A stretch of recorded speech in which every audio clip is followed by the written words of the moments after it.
Ark Woods, American Dream. Unfortunately, there's no lyrics for either of my songs today. That's okay. We'll figure it out.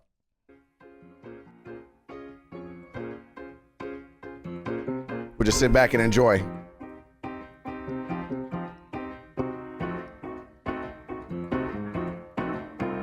Imagine you call out of work and a smaller paycheck ain't a reason for stress. And then you out for a week, so you call up the doctor to go do some tests.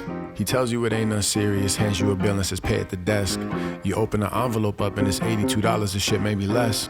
Head to the grocery store to pick up some shit that you like when you sick. Everything cheap is a bitch. Pay and walk back to the whip. Open your door and see paint from the car park next to you, clipped your shit. Hit up your Allstate man, says you in good hands and next day fixed. Your kids come home from the school that's close to your crib and clean and safe. They tell you how much they learned, light in their eyes, smile on their face. Then everybody eat at the table and talk and laugh and clean their plates. You take over dishes for wifey, your husband, partner, whatever the case. You hear a knock on the door, you open and chill, no need for a scene. It's your neighbor, they brought you a snake plant to keep your air real clean. You thank them and close the door and think, damn good day, now I'm ending the scene. Then you wake up alone in your shitty apartment, you had the American dream. I don't want to dream.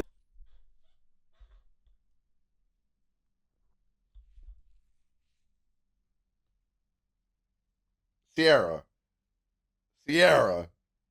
that's hard.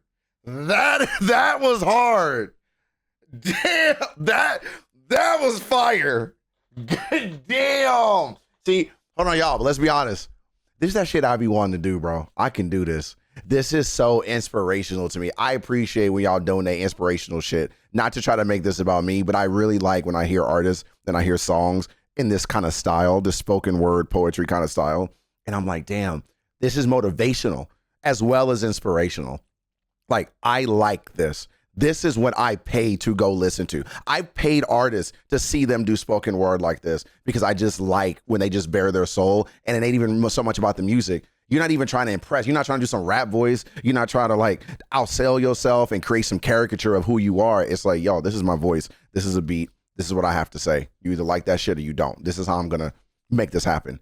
I respect this so much. I respect it so much, man. Like, that was hard. So I just wanted to call that out. On one hand, damn, inspirational, motivational. I need to get on my shit. I have 80 journals in here that y'all and myself have gotten me and 1 billion pens. Just get to fucking work, bro. And 2, this is hard. This is fire. Great pick, Sierra. Damn, we're not even a third of the way done. You thank them and close the door and think, damn good day, now I'm ending the scene. Then you wake up alone in your shitty apartment. You had the American dream. I don't want to dream about it. I never thought I'd go without it. I don't want to dream about it. I never thought I'd go without it. I don't want to dream about it. I never thought I'd go without it. I don't want to dream about it. I never thought I'd go without it. Woke up with a hunger and passion, got accepted to college and all. Years later, got your education and paper degrees to put on the wall. Got an internship at a Fortune 500 company, now you gon' ball. Update the resume, throw it on LinkedIn, and now you wait for the call.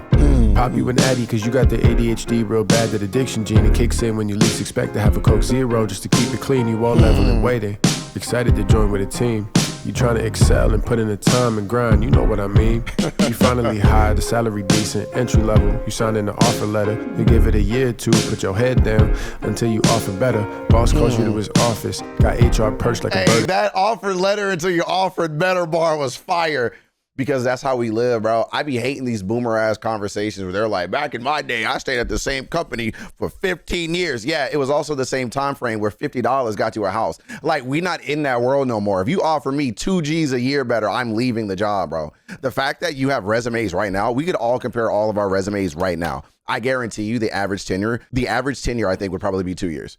And even then, you now have employers going, wow, you stayed at that startup for a really long time. It's because nobody's working at Amazon, Walmart, and McDonald's anymore, bro. Like, there's 80 billion startups every single day. They overpay you and overwork you. They pay you a lot to do a little, or they pay you a little to do a lot, and then you're on to the next startup, and then the next one, and then the next one, and then the next one. I worked for like 4 startups in 2 years, and that's kind of the expectation. I don't think I've ever found a startup where somebody goes, yeah, this is my career. I'm going to be here forever. I'm going to retire at this startup. That's just not the way, especially when you live in a city like Austin or you live in these tech cities like San Francisco, pretty much any big city in California, now the same as in Texas, places like in Arizona or Colorado. It's like, that's almost the expectation. Is you're going to work for these startups, you're going to get all these skills, they're going to squeeze you dry, and then they're going to move on to the next startup. That's just kind of the expectation of this world now. And so I just really like that he set that line. He goes, you get the offer letter and you're all happy and you're cheered and you're excited. And then 1 to 2 years later, you wait until you're offered better. Like that is just such a clean way to articulate that accuracy because it's absolutely true. It's absolutely right. Excited to join with a team. You trying to excel and put in the time and grind. You know what I mean. And by the way, I didn't even tell you the name of the artist. So this is Ark Woods, ARKWOODS. Ark Woods, called American Dream. You finally hired, the salary decent, entry level. You signed in the offer letter. You give it a year or two, put your head down until you offer better. Boss calls you to his office, got HR perched like a bird in the morning. You think, damn, I'm getting rid ups, that 1 hour lunch. I hope it's a warning. Buddy, I got bad news. We got a new venture to try. We value your work so much, I mean it, even your creative eye. As you pack up your desk, you thinking, all ChatGPT do is lie. Welcome to the new American dream where you just got replaced by AI. I don't want to dream about it. I never thought I'd go without it. I don't want to dream about it. I never thought I'd go without it. I don't want to dream about it. I never thought I'd go without it. I don't want to dream about it. I never thought I'd go without it. Without it.